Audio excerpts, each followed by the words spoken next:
I'm going to have to say I disagree that most people are on this DSO train. There are vendors that don't like DSOs.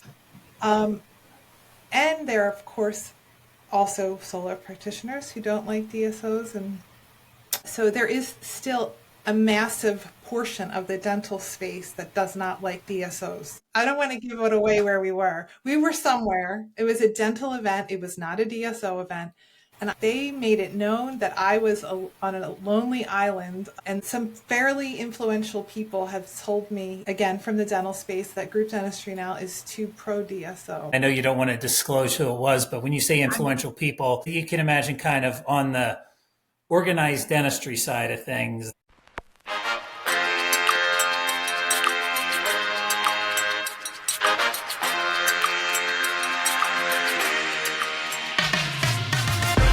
This is the Open Wide Podcast with your hosts, Scott Drucker and Janesh Patel.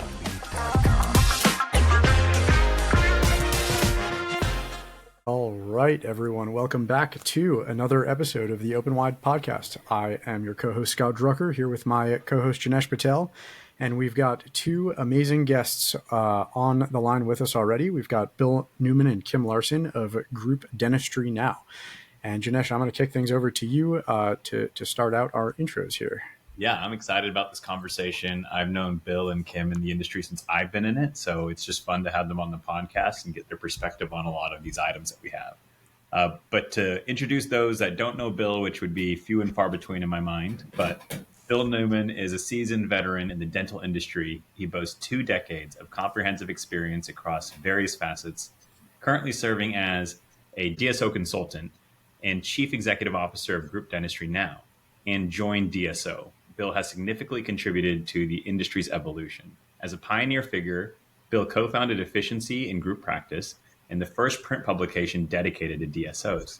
He further demonstrated innovation by launching the Dental Sales Pro Connect, the inaugural app designed for dental product literature, videos, and information. His entrepreneurial spirit has led him to create Dental Sales Pro, the first networking platform within the dental industry. Bill's inventive prowess is evidenced by iBarrier disposable infection control sleeve. His expertise, Bill, is a lot. I love it. And I'm going to read it. I told you could shorten it. Well, at first I was like, I read it, and I'm going to probably mock over this in my own head at the end of this. But at first I read it and I was like, Bill does a lot. And I think people need to know what he does, because at the end of the day, as I'm going to get here in a second, throughout your career, Bill, you served as an advisor for the Association of Dental Support Organizations and several other companies, including OrthoFX, Two Fronts, Uptime Health, thank you so much, Pure Logic, Cloud Dentistry, Curement, and DIA, the Dental Innovation Alliance. So beyond these advisory commitments, you're recognized as an international public speaker in delivering insights in the DSO topics. And this is where I think a lot of people know you from, is just seeing you everywhere all the time, talking about the industry. So appreciate having you here, Bill. And Scott, I'll let you introduce Kim.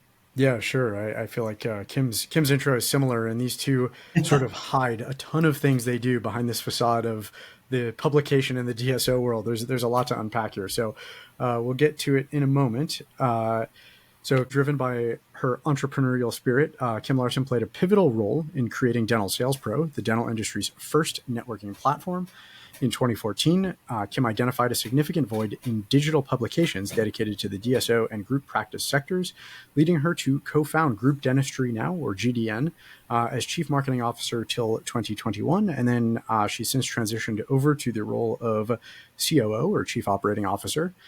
Kim has devoted the past decade to advancing the DSO industry. Dedication and expertise not only attracted a substantial following, but earned her respect and a reputation within the community. Again, speaks for itself. Kim's commitment to the DSO sector extends beyond GDN as a consultant for the Association of Dental Support Organizations, also known as ADSO, various manufacturers, industry events, and numerous DSOs and emerging dental groups. Her deep industry knowledge and influence have established her as a trusted figure in the dental space, all while remaining steadfast in her mission to expand access to quality dental care for all. That is a mission we can all get behind. So welcome to the two of you. We are so excited to have you. Yes. Thank you for having us. Yeah, we're very excited to be here. Well, I love it. And again, Bill, I appreciate everything you do for this industry. I think I told you when we first met that I was reading your Group Dentistry Now publication, or I was already a newsletter subscriber before we even entered into dental, just to learn more about it. But I'd love to, for others who have maybe known of Group Dentistry Now since it started and those new to the industry, to understand a little bit of that genesis story of how it all came about. And I know, Bill, I know you're working in the manufacturer with manufacturers early on in dentistry. And Kim, I forget if you were or not, but I'd love to hear from both of y'all how this all came to be. Yeah. So I'll start. We were at the CDA Anaheim in, I guess it was about 2012.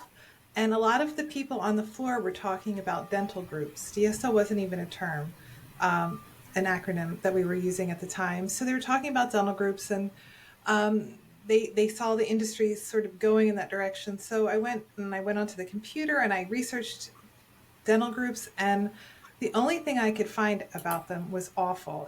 They were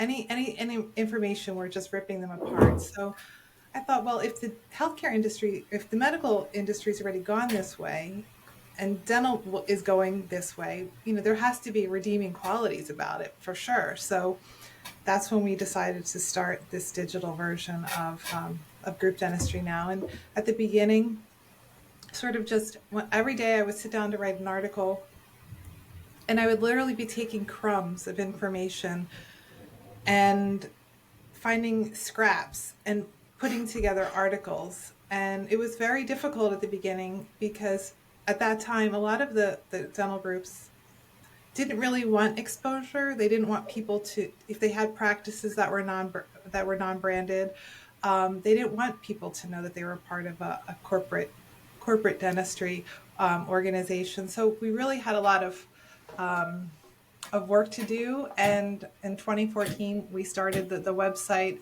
We did it just with an idea, basically, and we grew it on LinkedIn and through events, obviously. And I'll toss it to Bill now because he has significant presence on stage at a lot of these shows. Yeah, I mean, I think it's kind of interesting when you think back about, I've been in the industry for a long time, and Kim's point about them not even being called DSOs, they were dental group practices, and they were vilified back in 2012, 2010, probably before that as well.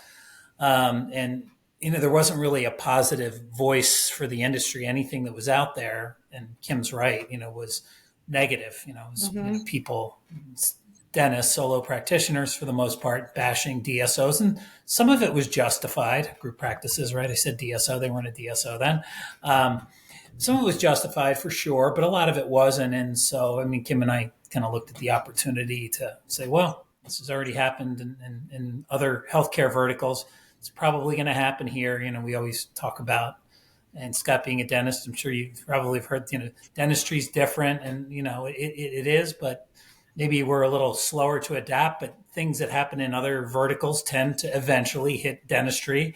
It might be a little delayed, which is actually not a bad thing. Sometimes that gives us a window into what may happen to our industry. So kind of get you prepared. So yeah, Kim was really the one that said, let's do this. Let's create Group Dentistry Now.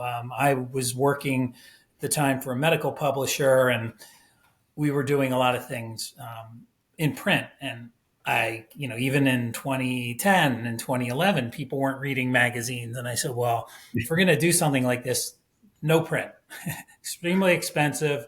You can't measure ROI. I know I'm not young and I don't read magazines, and I know everybody that's younger than me doesn't. So, it was didn't make a lot of sense, which was great because the barrier to entry was a lot less. We didn't, our investment was, I think, $3,000 to have a lady down the street build our website for us. So it was, it was definitely a little bit of a labor of love at the beginning. I'm not sure we thought it was a true business. I think we believed in what was, behind it. The idea that Kim said access to care, giving a voice to what we thought was a great model to help support dentists that, really either didn't want to run the business side of things, giving them an option to retire and sell their practice, or just dentists that had huge debt. They couldn't come out and, hang their own shingle. So Yeah. it's, and Kim is pretty modest, but she mentioned starting things on LinkedIn, and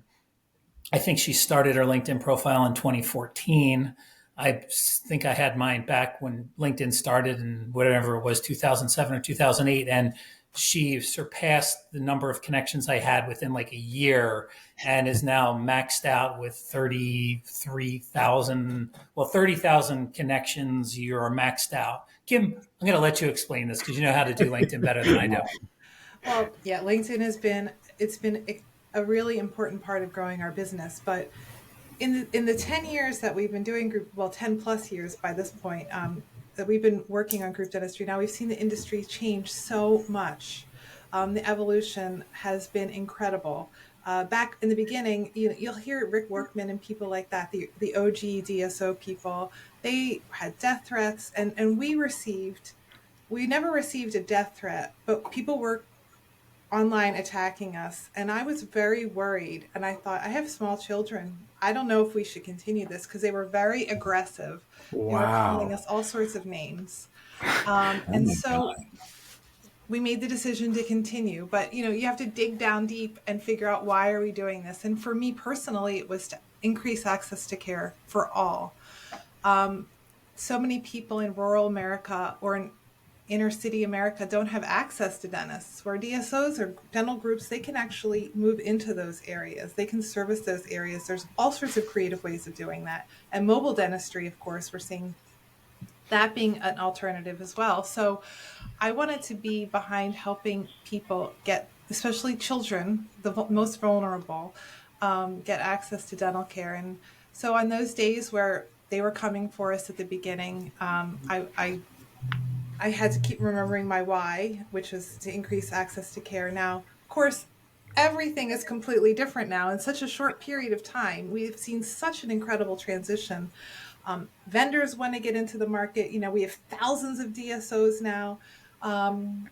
It's slowly but surely becoming more accepted, sort of, in organized dentistry. I don't know if it, they still don't necessarily, everyone doesn't necessarily like us. I won't go into that because it's very controversial, but yeah, I want to, those were great intros. And there's a lot to unpack with what the two of you just said.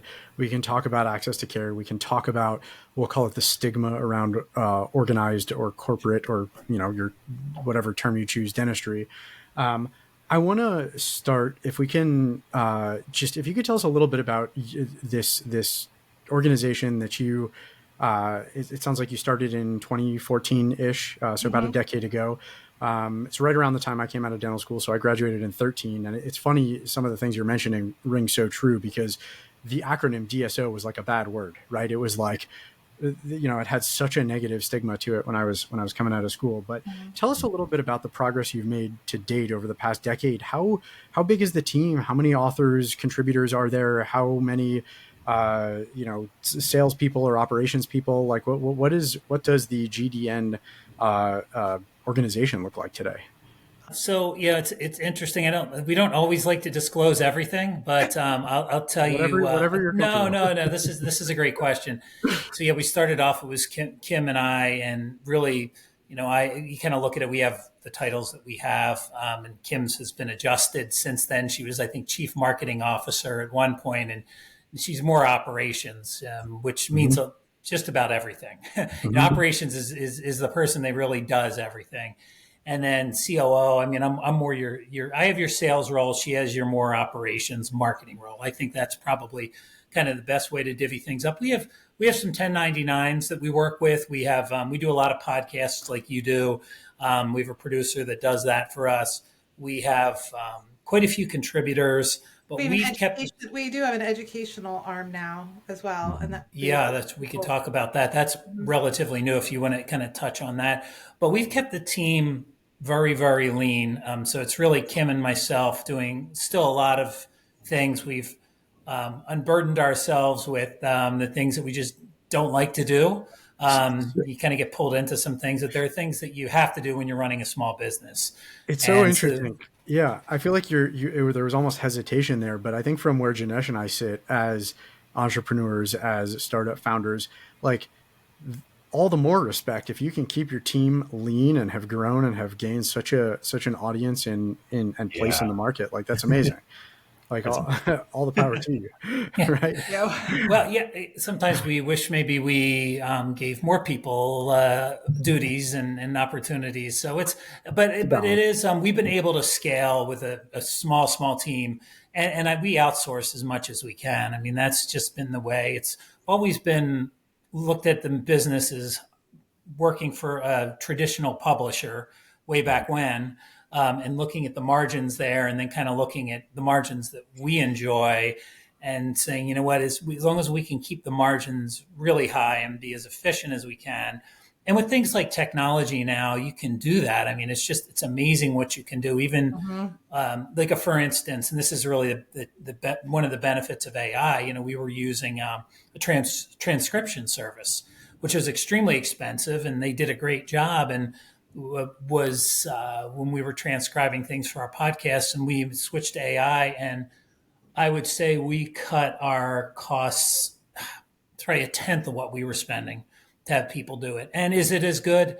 It's pretty darn close. So it's amazing that, you know, the technologies that you can use really as a small business for sure to be really lean. But so anything you want to add to that, Kim? Oh, the education piece that we've added, I think that's kind of that's exciting, and we don't do that. Yeah, tell us about the education piece. That the next sort of kind of branch I want to go down, or path I want to go down, is understanding the different elements of your business, all the things you do. I think it's great for you guys to be able to explain to the audience. I think a lot of people may not realize all the different facets of your business and just see it as, you know, a publication that kind of keeps the industry up, you know, finger on the pulse of what's going on with DSOs. But looking at your website, you have a lot going on. So you want to kick it off with the newer education piece, and then we can take it from there. So we have something called the Group Dentistry Now Learning Hub, and we're partnering with a team who has, probably a bunch of DSOs that they're already working with. And it's a great resource to keep it's customizable, and you can have it white labeled. So whatever content you feel like would be helpful to your DSO, you can have that. And to your location, say you have 20 locations. It can be cut, and they're non-branded. They can be coming like Smith Family Dentistry. It would look like it was made for them. And so it talks about, you know, compliance is obviously a huge one, HIPAA, cybersecurity, anything front office. So for example, if you're a dental office, obviously a group or DSO, and you're onboarding front office staff, well, they've never worked in a dental office before. Well, you don't have the manpower to have someone train them on every single thing that happens in the office, all of the different things that are standard in an office, whether it be forms, equipment, notices. And so everything is listed in these videos, and they teach you. So you would get a new person on board, you would sit them down with these modules or these learning videos, and they're going to come out of that being able to start their job. So it's education for the operations of a practice. Well, also clinical as well. So I mean, I think that Kim kind of hit on it. It's customizable. Okay. So you've got somebody that may already have a bunch of education that they've created in-house, that they don't have a great way to, you know, maybe get that out to all the different locations as they scale up. So sorry, Kim, but that's it. The operations side of it is, you know, is big with the compliance side, but then clinical as well. And it's really what you want it to be. And it's certainly from a recruitment standpoint, right. It seems to be like, if I was a clinician and I'm coming, that would just be an assumption that you've got you're a DSO, you're going to help mentor me and teach me. Like, I want that. Like, that's just part of what I should expect from you. And yet a lot of these groups don't have that, you know, especially the smaller ones. You know, the larger Heartlands, Aspens, Pacifics, they have their everything built in-house, mostly custom. Yeah. But I think once you get beyond the top 10 or 15, you don't have that and with a lot of them, which you would expect. So this is one of the options out there. And I know Janesh's team has, you know, front off their uptime services, and you have some education for people in the front office. Janesh has a video on there. You don't, you Yeah, have we a have course the on front that? office rocks thing, but so meaning like you guys are spot on. It's such a need in the market that education, like the quicker they can ramp up staff, because staff turnover is just so high, Mm-hmm. like that's an important thing. And you guys are already educating the market in so many different aspects, whether it's industry trends, new technologies, like it just makes sense. Like it's a nice organic feel, I think, Right. to your current portfolio. Yeah. Well, I to So, think, finish answering that question, mhm, we go also ahead. have the website with lots of articles on it. And you were talking about education. You were coming out of dental school in 2014. So you're faced with all of the problems that we see the D4 is coming out with now. And I just wrote an article. So most of the articles on our website I wrote, or a vendor wrote. Sometimes I write the vendor articles, but I write all of the other articles. So I just finished it a few days ago on dental schools, and whether you like DSOs or don't like DSOs, whether you blame dental schools or give them credit for it, but I believe that is one of the core reasons that groups are growing so much. It's Because of the why? high cost of dental school. mm, I mean, no offense to any new dentists, but we hear a lot of times from groups that students are graduating from dental school and they just don't have the clinical skills. They don't have the confidence. They need a mentor. And a DSO if you get with the right DSO, not every DSO offers all of this, but they offer this mentorship and the training that they're just not getting in dental school. And they're coming out of school. Like I said, I just finished this article a few days ago. It hasn't published yet. They're coming out of school with $600,000 worth of debt. They can't then expect to go buy a practice. So with all of that debt. So I believe that they're whether you like it or not, that dental schools are one of the core reasons that the dental support organization market has grown so much and will continue, because dental schools are not getting cheaper.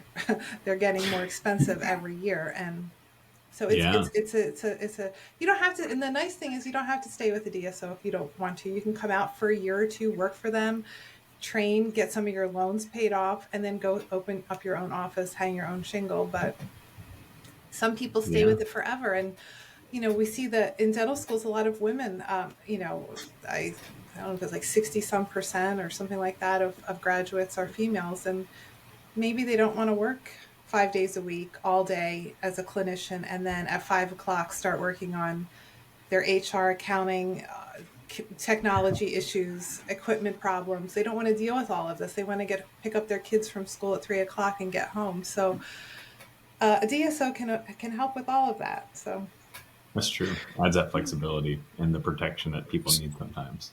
Yeah, I think it's a super fair observation that you're making in the article there. I think my guess is dentists coming out of school have always sort of yearned the extra kind of mentorship and education out of school, because there's only so much you can learn in a couple of years of clinical.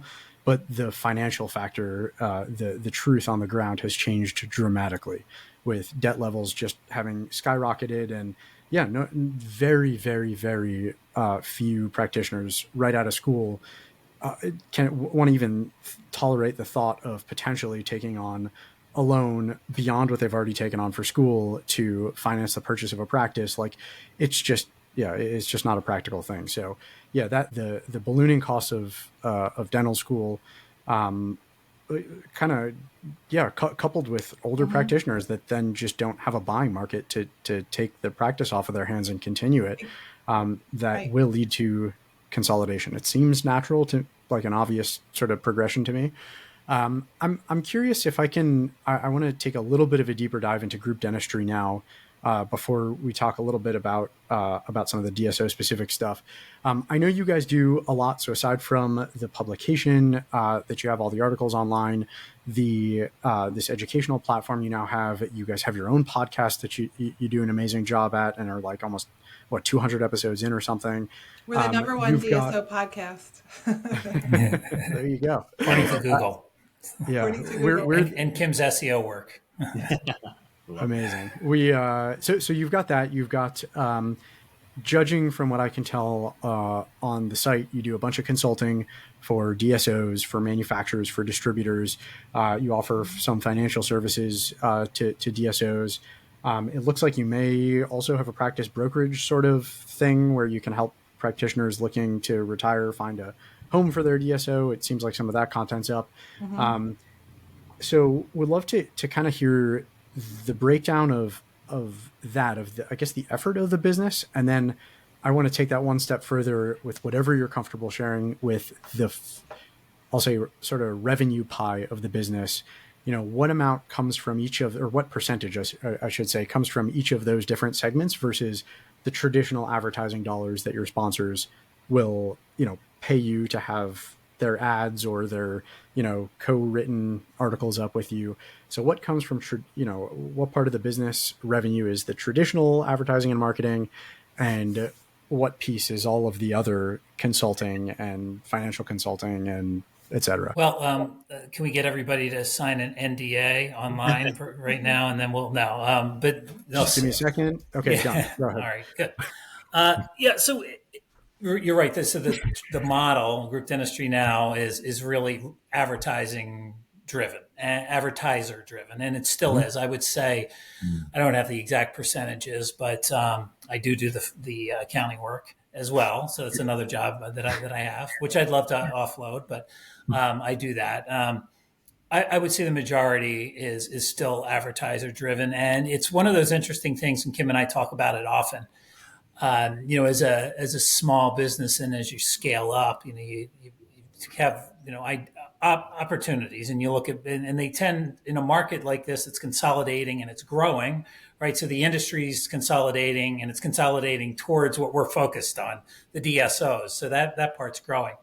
And so we have really seen an increase in just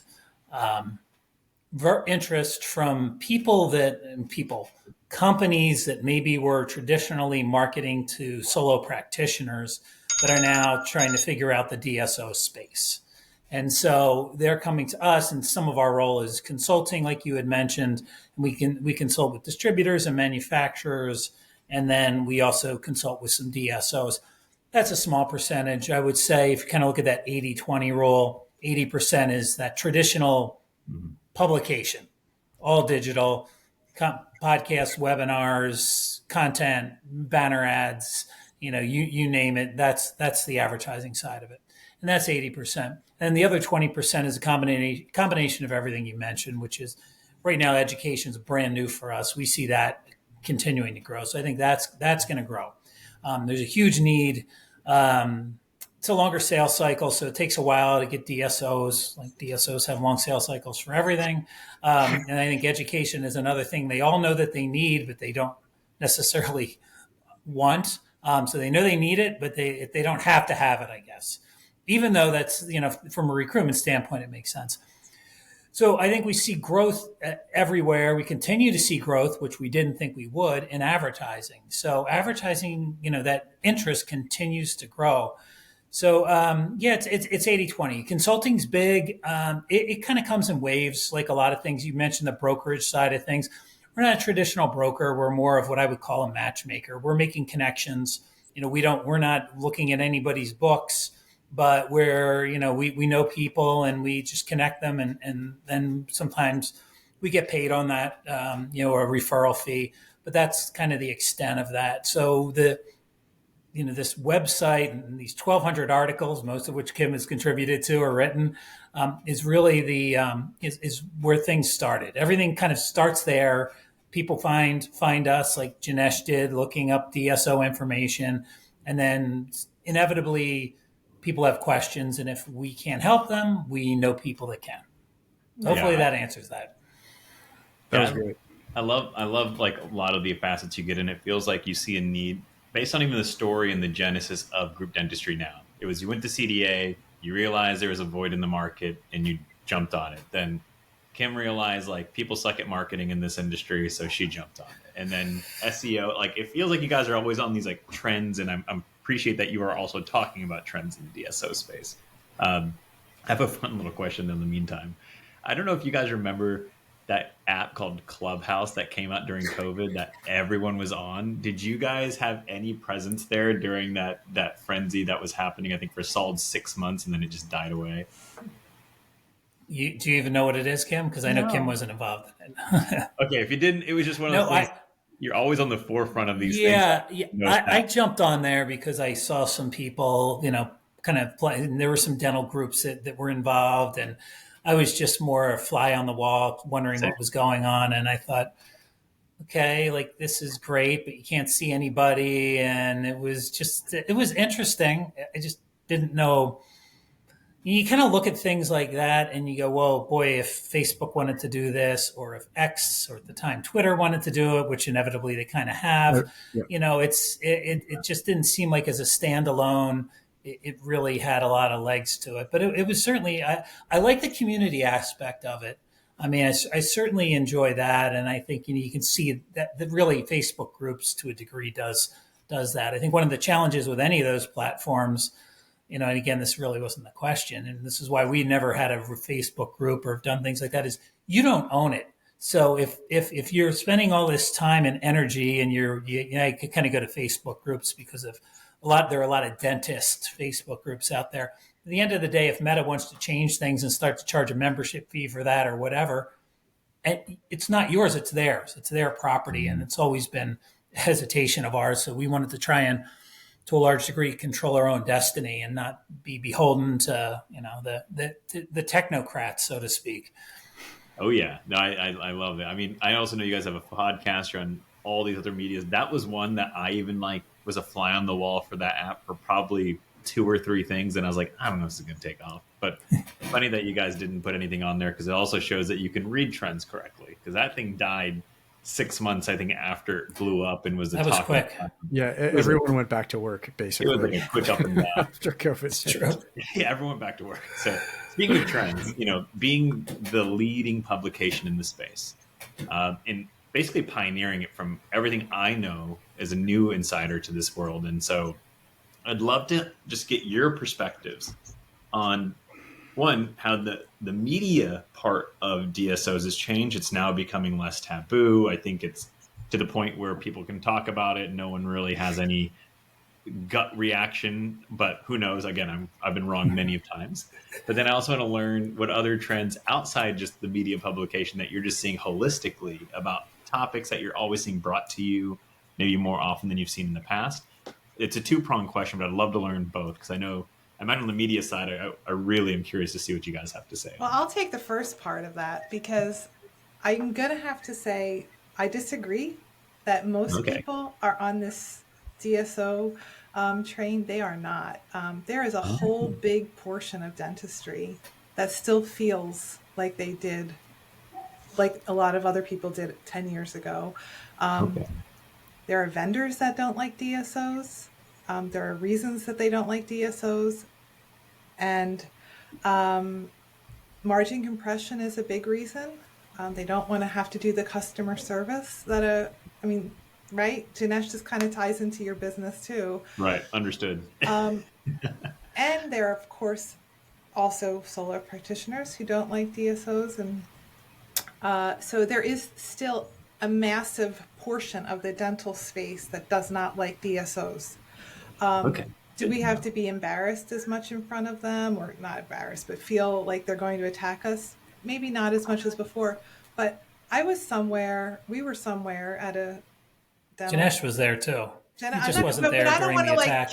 I don't want to give it away where we were. We were somewhere. It was a dental event. It was not a DSO event. And I got it. They took care of, they made it known that I was on a lonely island and that some fairly influential people have told me, again, from the dental space, that group dentistry now is too pro DSO. It's in your name. Thank you. Thank you. Yeah. Good job. Yeah. So, Go ahead, Bill. Well, I was just going to say, when Kim mentions, again, I know you don't want to disclose who it was, but when you say influential people, you can imagine kind of on the organized dentistry side of things, the top of the top. We'll just leave it at that. But who's the top Kim, of the organized Kim tends to get beaten up pretty good at events. Like she somehow like created the DSO and runs all the DSOs, and so they like grab her and they're like, "What are you doing?" Oh, And then I kind of hear about it later. And the interesting thing is a lot of these companies that well, that was Kim was because talking about. it was an all women's event that I was. Yes, No, this is not women in DSO. that's why I wasn't invited. Yes, so I got it at the all women's event. So I guess that's why you weren't there getting it. But then I went back and I told you that this was the reaction, and you said, "Oh yeah, they don't like DSOs." I thought maybe they had changed by now, because I think the last time you had been attacked by them was like 7 years before or something, or 5 years before. So yes, that is still happening. I had no idea. You went into the lion's den or the Yes. lioness's den and had no idea, and then just got. Had I known, And I would've- didn't prepare for it because I thought maybe they had gotten over it. But the interesting thing is that some of the individuals that were, angry, about the margin compression and DSOs and making their job more complicated and whatever it is, we work with their companies, but we're working with their, DSO. their special markets DSO people that understand. So that's kind of the ironic thing is even internally at these big companies, there's like, the old school, right? The people that have seen the industry when it was, solo, and then, the newer people that have come in and have learned how to navigate successfully, the market and provide services to it. So it's really fascinating. Kim's spot on. There's still people fighting this fight that, again, that pendulum has swung, right? It's not coming back. So at that same event, didn't somebody come up to you and say that they believed that dentists were going to find out how awful DSOs were and stop joining them, and we had reached the peak of DSO of consolidation in the dental industry? Didn't somebody? Yeah, that's true. And then I asked them why they thought this was the peak, and they couldn't explain why. And I said, well, just because you want it to be the peak doesn't mean that it's the peak of consolidation. So it is pretty fascinating, and that's that whole. What's that curve, the grief curve that you see, where you kind of go through these different stages of grief, and so you kind of go, where are we on the stages there? Denial. Yeah, it's like your feelings, I'm sorry, are not as powerful as the data that points otherwise. But so I want to, Janesh, just to also reflect back on your comment. Yeah, I think there still is a pretty significant amount of, I'll say, pushback or sort of a negative aura around DSOs in general from both the industry side, so manufacturers and distributors, as well as from the practitioner side. But between being a practitioner and founding and running Supply Clinic and hearing all the feedback over the past 10 years from manufacturers and distributors, there is definitely pushback. And so it's funny, one of the questions I actually had for you guys is, what is your messaging to those that are still naysayers that think that corporate dentistry is the absolute devil? And, both, I guess that it's really there could be two different answers. One is to the practitioner and two is to the industry side. How what is your messaging back? Now that you're not in the lion's den, when can speak comfortably? What's the kind of the logic there, the response there, and then I have my own feelings, but I don't want to color your response first. So I want you guys to go first. Gosh, I have lots of thoughts on that, but I guess I have a question for you. The dentists that you see graduating now, the new dentists, what do you think their feelings are about DSOs? I'm just curious. Yeah, I don't think that it's the same as when I was coming out of school. So they're not like this terrible, evil corporate machine going to take over. They're obviously here. They're here to stay. Another question I had is, where do you guys see the industry 20 years out? So if we play this movie forward 20 years, what does consolidation look like? Is it 80% DSO, 20%, Yes. mom and pop private practice, boutique style, or is it like Walgreens and CVS and everything is one or the other? That I'll put that aside for a second. But yeah, I think a lot view it as a logical stepping stone.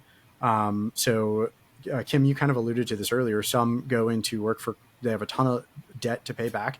They know that they're going to be working in corporate for, let's say, a group that may not be super aligned in mission, vision, values, et cetera, all those important cultural things, but they view it as a stepping stone. It's a means to an end.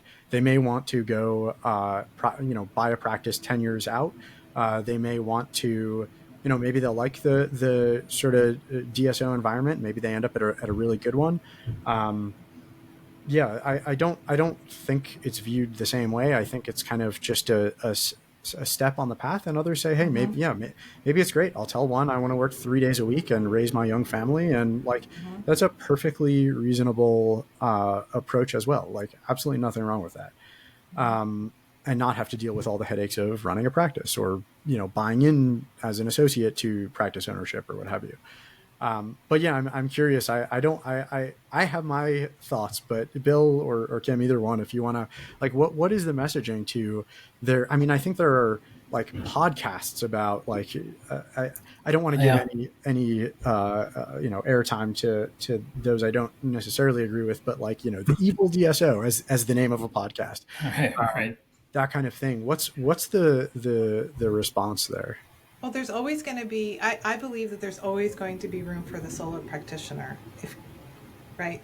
But at some point, you're going to have to sell your practice. And most likely, a new dentist, a young dentist, isn't going to be able to buy that practice because they're coming out of dental school with such high debt. So most likely, you're going to end up selling to a group or a DSO. Most likely, not necessarily. So to vendors, you don't have to do business with a DSO. So that's fine. But you're closing off a whole big part of the marketplace. You're going to be putting yourself. I don't want to say this sounds harsh, but Bill and I have talked about this. That's fine, but then you're going to be putting yourself out of business. Yeah. It sounds harsh, but that's the reality of it. So either you get on board and you figure out a way to make it work with lower margins and increased customer service. You have to sort of shift the way your company functions in order to stay in business. I mean, this is what happens in life. Things change. Right, Bill? I mean, what would you have to say to that? Yeah, I agree. From the standpoint of the vendors and the vendors that are, don't want to work with DSOs, or they may, have one toe in. And because again, we do a lot of consulting work for vendors that are looking to reach DSOs that maybe haven't done it before. You have to learn how to change their messaging, and Kim can really help them with that. But, it's kind of one of these simple things. It's like, all right, what do we think the percentage of the market is that's a DSO? Mm-hmm. And of course, first off, we have to define what a DSO is, but we'll get to that in a second. But what some people say it's 35%. Some on that's the more pro DSO people. I would say that's probably a little high. But let's go conservatively, 20%. I think 20% is pretty fair. 20% in the industry is some type of multi-site group practice DSO. So then you go to the vendor. Well, how many salespeople do you have that are dedicated to multi-site and DSO? How much of your marketing budget is dedicated to that? And I can guarantee almost none of them have 20% of their sales force, of their marketing budget dedicated to DSOs. So whatever you're doing, it's not enough. So even if we're saying it's that 20%, so that's some messaging that I like to present. Sometimes it resonates, sometimes it doesn't. And I don't think if it doesn't resonate, you're not gonna be able to help them. So that's kind of that side of things. And then the other is, what do you say to clinicians, whether they're dentists that are solo practitioners, already own a practice, or maybe younger dentists that are looking for opportunities, and they may be anti-DSO. And again, it's like, well, what do you consider a DSO? We get back to this whole definition things, because you may not want to work for a large group that shall remain nameless. So there are a lot of benefits to it, right? They can pay down your student debt. They have the mentorship opportunities. They have the education platform. But if you don't want to work for a big corporate group like that, maybe there's a dentist-owned group DPO practice that has 5, 7, 10 locations. We would still consider it a DSO, but then you're really working for a doctor much like yourself, maybe is a little further along in their career, and they can give you some of the same opportunities, but it's not the DSO that you might have had in your mind. And that's I think the approach that I would have is you really have to kind of think things through logically, and the number side for the vendors, and then who do you want to work with? Because DSOs, that's such a broad, we just stick that to everything that isn't one location or two locations, and it really doesn't really do. It's such a broad definition. It's pretty fascinating. So, and we're seeing a rise of these dentists. Some people call them DPOs or private group practices. I just finished another article, which will be released at some point in the near future, on the rise of private group practices. So these are more dentist-owned, dentist-led, smaller organizations. So is it technically a DSO? Technically-ish, a DSO, yes. So DSO, that acronym, I feel like it's being taken apart a little bit, which is when we named group dentistry now, we did have a feeling that DSO, that acronym, would not stick around forever, because now we're seeing so many branches coming off of DSOs, the OSOs, DPOs, PGPs, so many different models. So, yeah. Yeah. Yeah, it's I mean, the terminology is always, for me, it's like whatever. I don't know. Like Ray Scott was on the podcast several episodes ago, and one of his comments was, if you know, or if you've met one DSO, Oh, no. like you met one DSO. That was Like, I think he stole that from Mark Cooper. Mark Cooper. Nobody or maybe gives Mark Cooper. credit. I don't know. Yeah. So Ray's great though. So that's, yeah, I mean, that's, I'll kind of give my thoughts on the topic. First, to the industry side, things will continue to consolidate. Mm-hmm. Literally every sort of high level economic data set and metric will point to a continued consolidation, to what degree unknown. So like, and I had the same conversation starting an online marketplace for supplies 10 years ago that got a ton of pushback. I literally had people telling me, we've been selling it the way we have for 100 years and it's been working for us. I'm like, that's exactly why it's not going to work in the next 5, 10, 15 years, whatever. But it's like, my advice to every one of them was, why would you not be thinking omni-channel? Right? Why would you not just view this as another segment of the market to test out? You don't have to fully commit to it. Try it out, dedicate some resource, see what it takes, right? If we're talking about selling into the DSO market, have one special markets person to give it a go and have those conversations. And of course, you're cutting yourself off from a increasing percentage of the market as time passes. So it doesn't seem like a good long-term strategy to be gentle with my wording. And then to the practitioners, it's or to I'll call it the profession or the practitioner side of things. It's saying that all DSOs are bad is almost as dumb or pretty equally as dumb a comment as saying all big companies are bad. Like it's just short-sighted, right? Not all DSOs are different, and the culture in all of them is going to be different, and the size and the scale and the operations will vary, et cetera, et cetera. And so, like, to paint everything with a single brush is very, very short-sighted, and I think probably to the detriment of the people that kind of think with those blinders on. Yeah. Sure, there are organizations out there that do not do things the right way, for sure, and organizations that have gotten in trouble and are, quote unquote, viewed as like the mills of like churning out dental work. But that's just not the case everywhere. It's just the bad apples that make the big headlines, right? In anything. I'm curious what you guys think about what the most important metrics are for DSOs. So you guys do your roundup where you talk about the number of new locations a group has, or a lot of groups like to focus on, we secured a credit or debt facility of $2 billion, or we in our last transaction achieved a 13 times multiple, right? There are all these different metrics and ways you can measure quote unquote success of a DSO. In your guys' opinion, what is a good metric or set of metrics that you feel folks should be kind of thinking about? What's meaningful and what's vanity? I can take this one. This is not my metric, but I heard it from a much wiser person than myself, Dr. Wayne Mortensen. When I was at Mortensen, used to do scaling up, and Wayne is retired now, but he their number one. Somebody asked the question. It was in a breakout session at their scaling up symposium, and he said our most important metric is our net promoter score. He goes, if our patients aren't happy, then nothing else works. So I think that's, and you never hear that. I was like, okay, well, first off, at that time, this is probably 7 or 8 years ago. I don't know how many DSOs were looking at net promoter scores. So, but the satisfaction of the customer, right, or the patient, a lot of times we call them a patient, but, really that patient is also a customer. So that's not just, the dental care that you're providing, it's the entire experience. And I think the industry's is come a long way since then. But yeah, net promoter score, which is, and that makes a lot of sense. Nice, I like that. Yeah, awesome.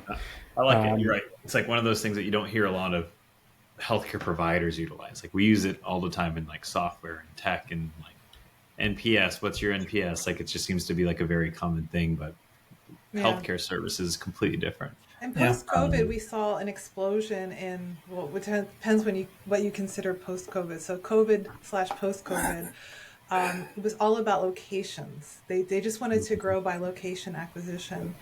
And then things changed, right? For various reasons, the economy, inflation, and so forth. And they shifted their focus. Many of them have shifted their focus from growth by location to organic growth. But recently, in the past 2 months, I've noticed, you had pointed out, we do the DSO deal roundup on a monthly basis, that the larger ones that had put a pause on location growth have now resumed. So that's interesting to see. So will we ever be at the same level we were COVID/post-COVID? I don't know. I don't think so, but we'll see. No, that's interesting. I feel like a lot fell into the trap of just going on what I'll call a buying spree and buying tons of locations and then realizing there were no good systems in place across the organization and things were super messy and it actually detracts from the value. I'll use that term loosely, the value of the organization when things are so kind of all over the place and not consistent. Like it's one of those where if you're just buying, gobbling up, then you have all the post-acquisition integration work to do. And that was getting ignored in a lot of just the acquisition frenzy. And then you see the chaos afterwards. And maybe that's why there was a pause. They're like, beyond the financial thing, it's like, this is a good moment for us to kind of reset, rebreathe, and kind of go back again. So one of the things I'd love to learn about from your perspective, early on, another reason I loved your newsletter is it talked about the conferences that were happening. And I think, Bill, when we first started engaging from an advisory perspective, I asked you, I was like, where should I be going and where should I not be going? Because there's just so many conferences in dentistry. And that's a huge problem. Yeah, it's a problem because one, from the vendor side, we obviously want to be everywhere one is, but like it's an expensive thing and there are so many of them. So one of my questions, and it's two-part, is how are you guys noticing the evolution of conferences, the size and the types? Because I think I've seen a lot more different types. I'm going to put types in quotes. And we're even somebody who has contributed to that at some level. Like we've created our own innovations, like things and like quick powwows for 30 or less people. But I would love to get your perspective on that since I think you've seen it change. And then the last thing is, what is your perspective on DSOs doing their own conference as well? And then also asking for their vendors to contribute. And I have my own comments on that, but I just want to get your thoughts, just high level on those. Well, that's really good. We love to talk about this because we do get asked about it all the time. One of the things that we do, in addition to all those other things, is we consult with shows. We have a lot of shows who ask us our opinions. Do they take all of our advice? Sometimes yes, sometimes no.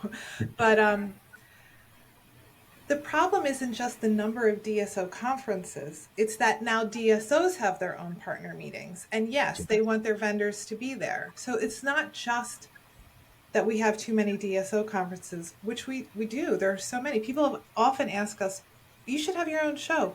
Why?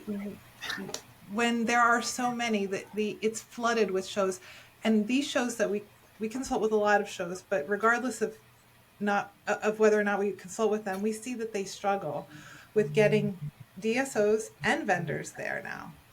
Vendors aren't happy because they don't get the foot traffic if they have a booth or blah, blah, blah, blah, blah. But we have so much advice for vendors, whether or not they want to take it or not. But you have to send like your top-notch salespeople. They have to be out there working the floor, getting out there, knowing the people, reading group dentistry. Now I say you should be reading DSO. We also did the DSO people article every month. Shows you there's a lot of moving around in the industry. So, you were at operations here, then you switch to this DSO. So it's important to know who's who and where they are, so that when you go to a conference, these people, you see that, who's going to be there, so that you know who to talk to, so that you don't have to rely on foot traffic, that you can go up to people and introduce yourselves. Because we hear all the time people complain about that. And DSOs, sometimes they'll go to a show and then they'll stay for their panel, and then they'll pick up and leave. And that hurts the show, because people were expecting to maybe run into them at a networking event. And another thing is I do polls occasionally on LinkedIn, and I did a poll on show length, and it's a day and a half. That's what people want, a day and a half. But again, we still see shows that are 2 nights, 3 nights, or 2 days. It's just too long. And I don't know what you have to add to that, Bill. This could be a podcast unto itself, I think. Unfortunately, Janesh is right. You've got more meetings than ever. The costs, with inflation, and I mean, so I don't envy the people putting on the shows, because it's extremely expensive.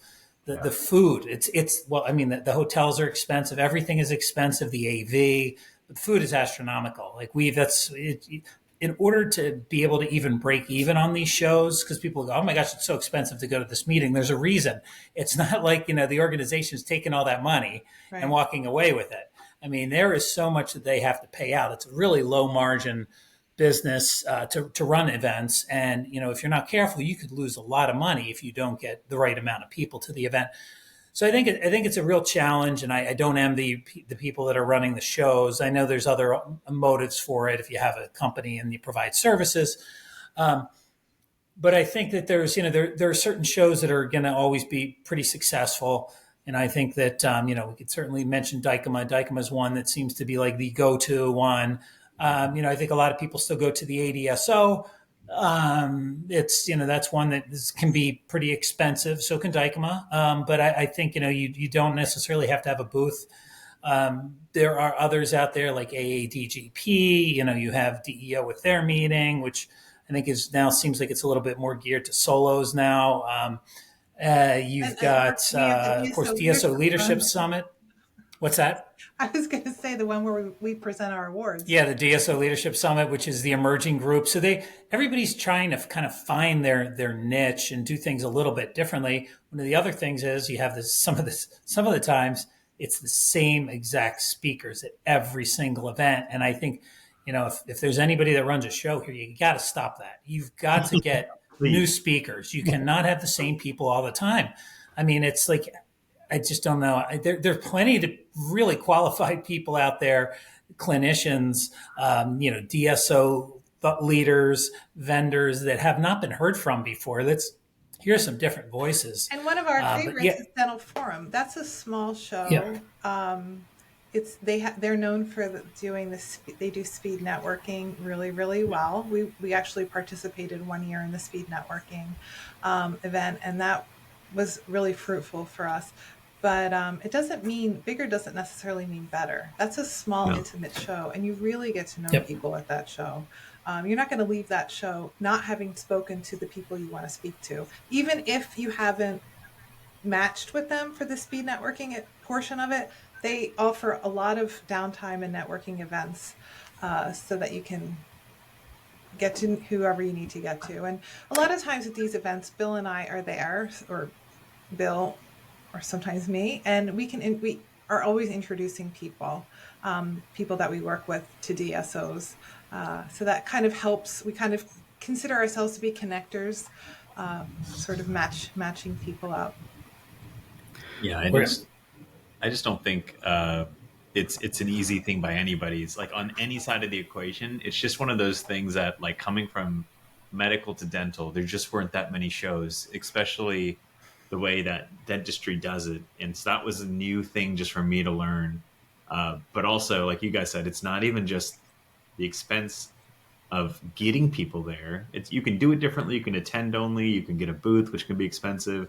But then you think about, I don't know, Kim, if it was you or if Bill said this, but sometimes it's tough to even meet people at those shows unless you're a really good salesperson that's doing like the hunting and like always being there, because other people who are attending have to pick and choose the show. So it's a little bit of, you play this game of like, I guess like pick the right cup, like whack-a-mole almost. Like you don't know where it's going to pop up at or where that lead's going to be, because there's so many options for them to be at. And maybe they only have budget to go to 2.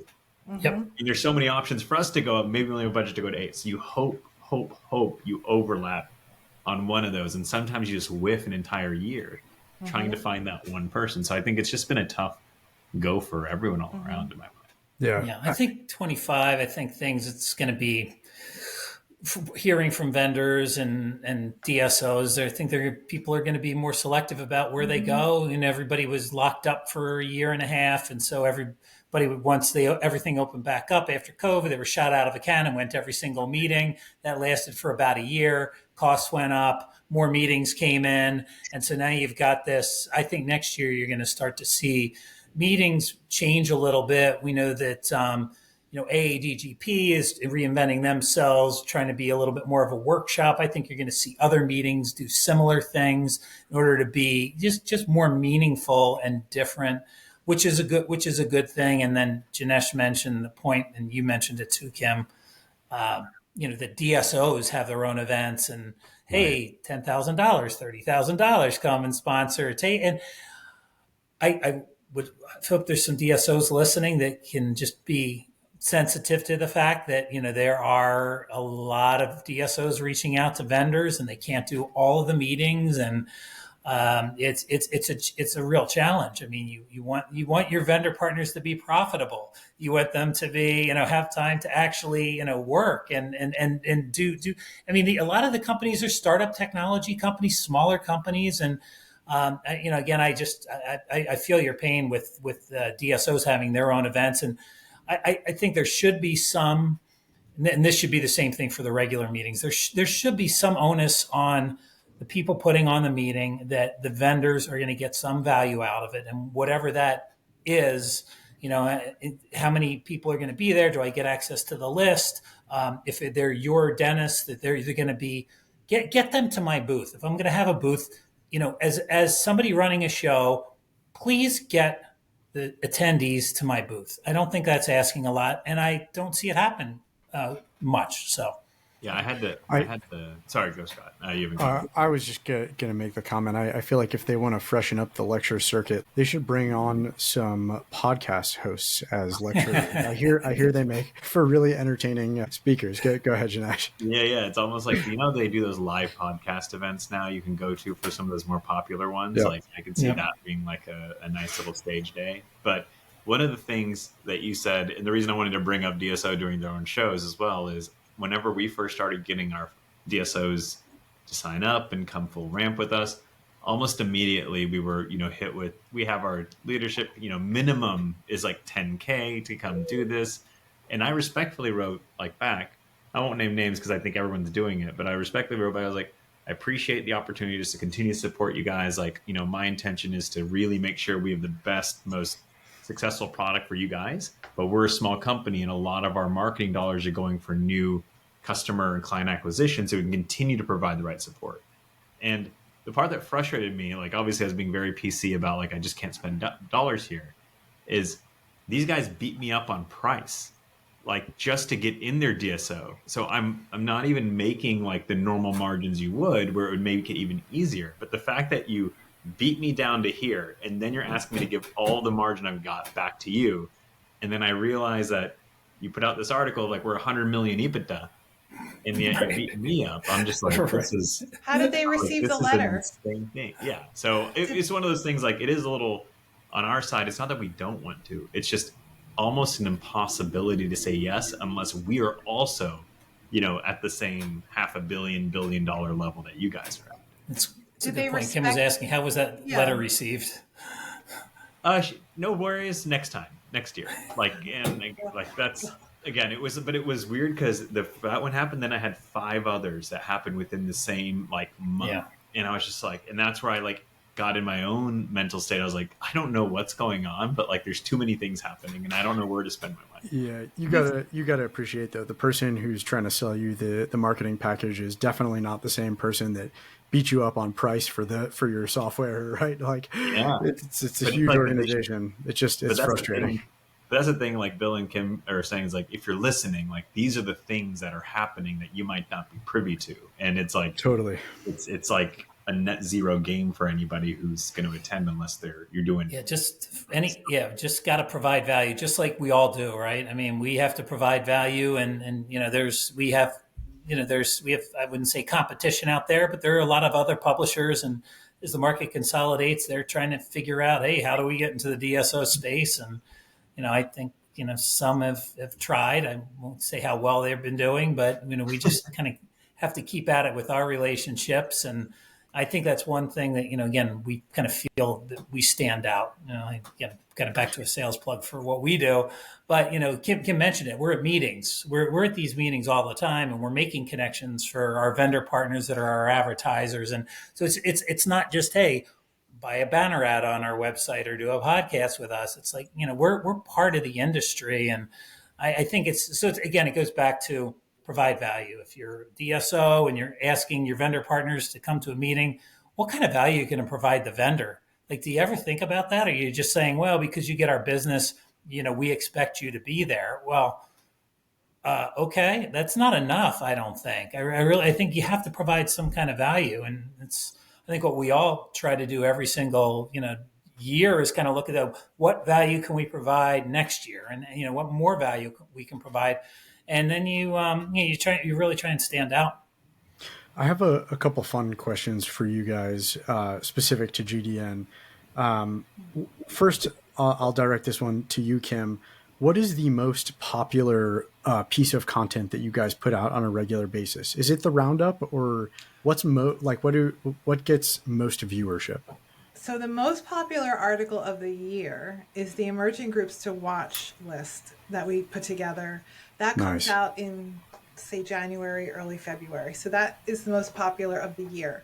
But on a more, looking at a smaller level there, I would say the DSO deal roundup, or if there's an announcement of a new DSO. Those would tie. People love that. Who can they go for next, right? So I love that our vendors and DSOs, they can both use both the DSO deal roundup, any of the articles on our website. They're learning about each other, how they're structured, and who they want to buy, who they want to sell to, who they want to poach. All of these things are happening through articles on our website. We've had dentists come to our website trying to figure out if they're doing their due diligence on a group, they're going to come to our website and they're going to learn about the DSO there. So I would say emerging dental groups to watch, number one, DSO deal roundup, and any new DSO announcement tied for second. Nice. All right, I'll direct my next question to Bill. Bill, without naming names or calling on any other company specifically, what's your feel on the evolution of your competitive landscape within the media, the publication world, either specifically for in the DSO space or more broad, however you want to take that. What's your read on is competition heating up in the space? What's thoughts around differentiation, etc. Would love to hear your thoughts. Yeah, it's a great question. We saw some people come in, I'd say maybe 3-4 years ago, and struggle for sure. So that first mover advantage that we had, is a wonderful thing. And again, I think it's because we like to think we do things right. We're part of the community, and heavily involved. And when I say involved, we're not just cranking out content. We're at the meetings, and Kim's on LinkedIn and connecting with people, having conversations with DSOs and vendors. And like, Janesh said, when reach out to us. We can tell you, what meetings to strategize going to and which ones, not to, or maybe get a booth here, don't get a booth there. So I think we saw some people that were coming in trying to do similar things that we were doing, and now they're either not doing it or they've kind of changed their focus. You've got your what I would call your traditional old line publishers, think like the old news, the New York Times, but of dentistry, right? The print publishers that were geared towards solo practitioners. I see some more DSO specific content that they're kind of, but they're a toe or two in, and they don't necessarily understand the space. I mean, even at Dykema, the past couple of years, I've seen publishers that would have never even set foot at Dykema, and now all of a sudden they're all there to kind of figure out what's going on. So yeah, it's interesting. I think one of the big challenges is if you're an old line publisher and you're geared to solo practitioners, you've got the print component, you've got these huge costs. And you've got this thing called print, and you can't prove ROI. And I know people are not doing magazine ads anymore. If they are, it's in conjunction with digital.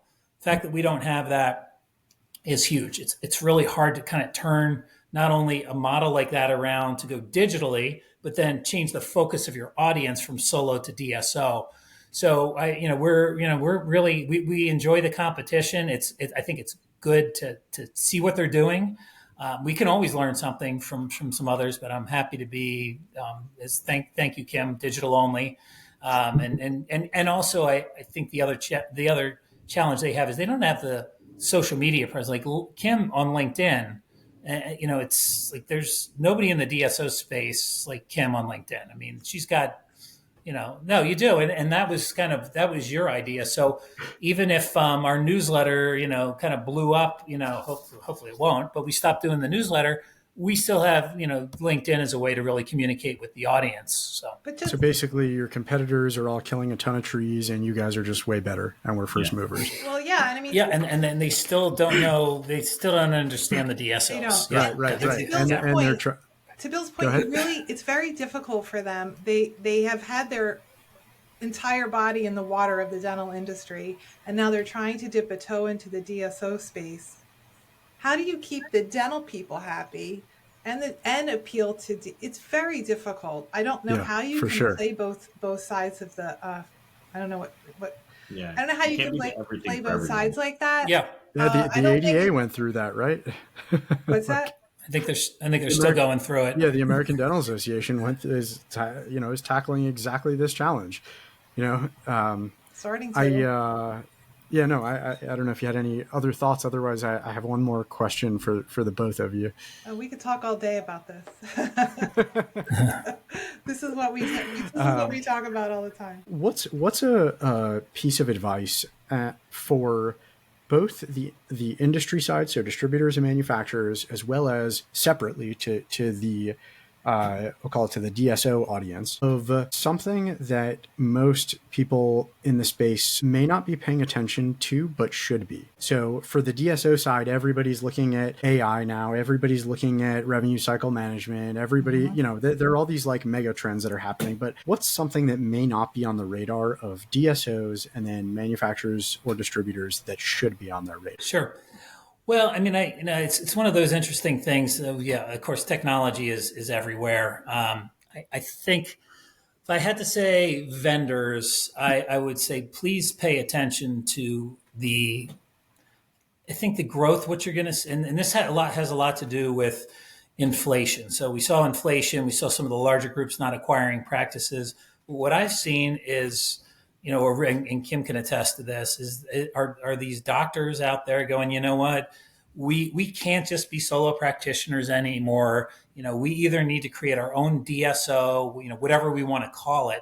And so whether it's docs that have, went to dental school together or are in a local study club, are kind of forming their own, multi-site mini DSO, private group practices is really kind of the terminology I think that Henry Schein's coined, but it's a good definition, right? Private group practice, not private equity backed, not a lot of C-suite. It's mostly just doctors running, multiple. So I think that is what vendors should be focused on, is the shift from, we already know DSOs exist. Okay, even if you don't want to play with them, you're lost, but you can still play nicely with these doctor-owned, doctor-led private group practice, 3, 10 location groups. And I think that's where the real opportunity is. And you can, if I was a vendor that didn't like DSOs, I could see myself moving easier to servicing a private group practice than going from a solo to somebody that has 1,000 locations. But so that might be a good first step. A lot of vendors or people don't even know that there are groups smaller than, say, Aspen or Pacific. They can name like 3 to 5 DSOs and that's it.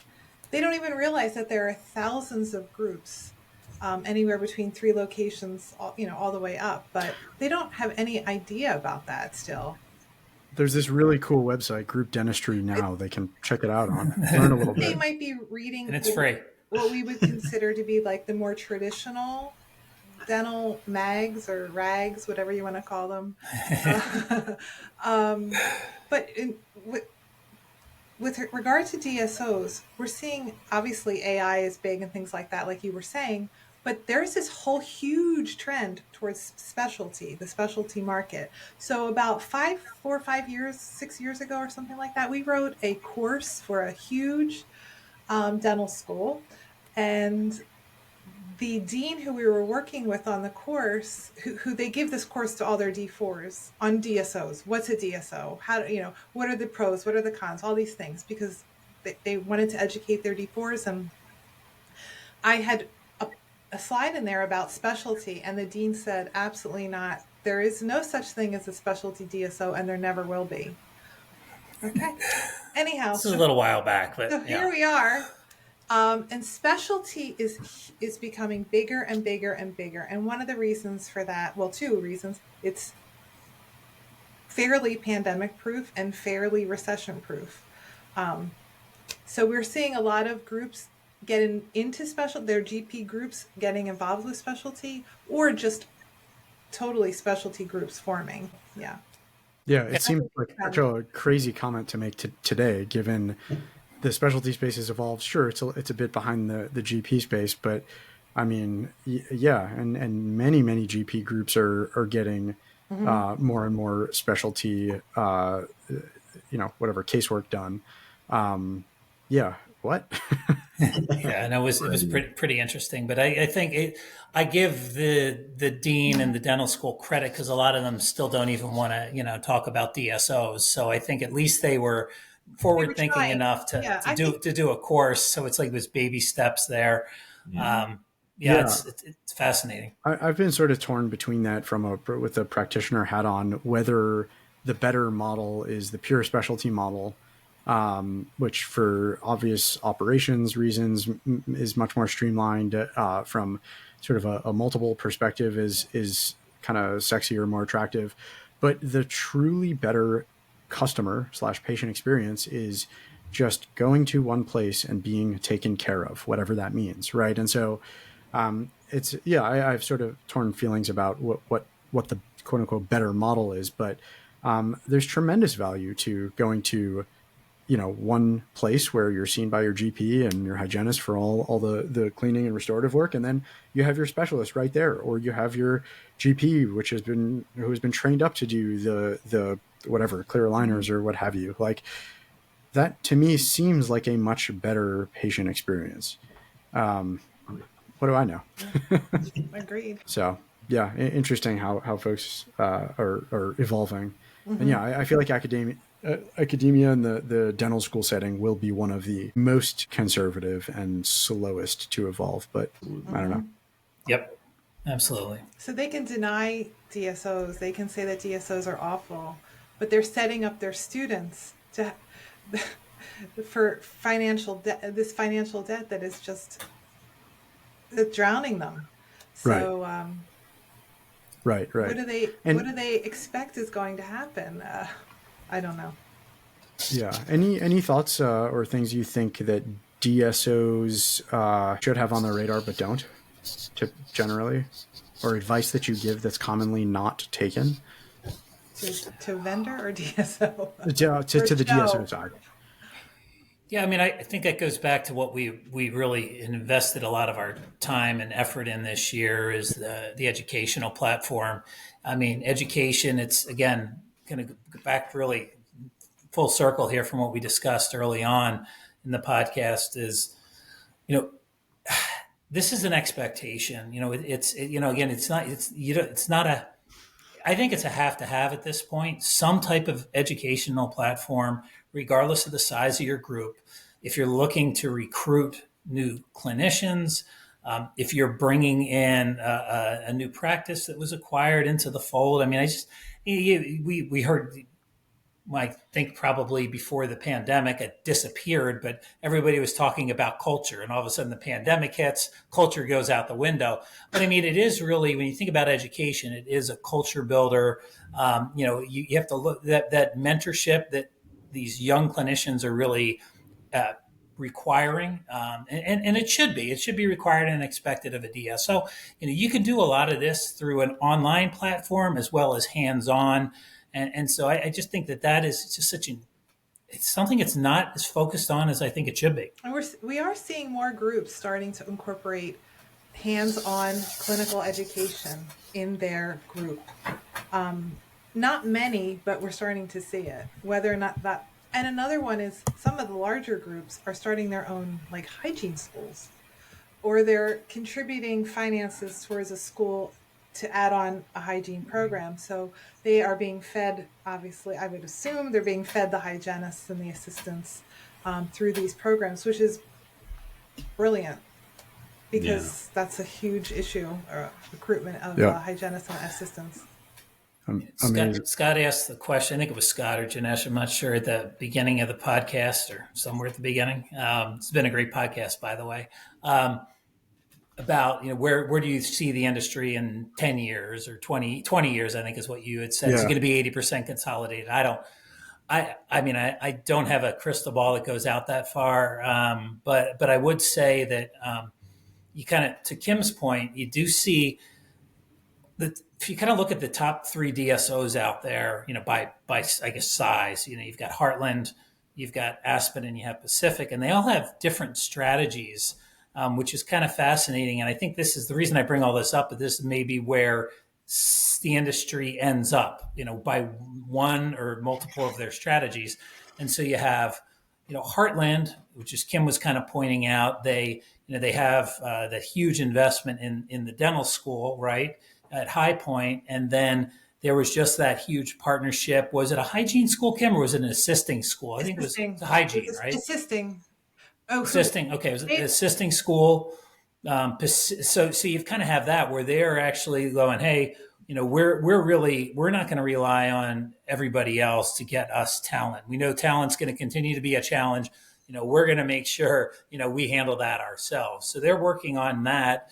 And then you have Aspen, which has gone kind of a different route where they're like, hey, we've got all these people that are in our support area, right? That S in DSO.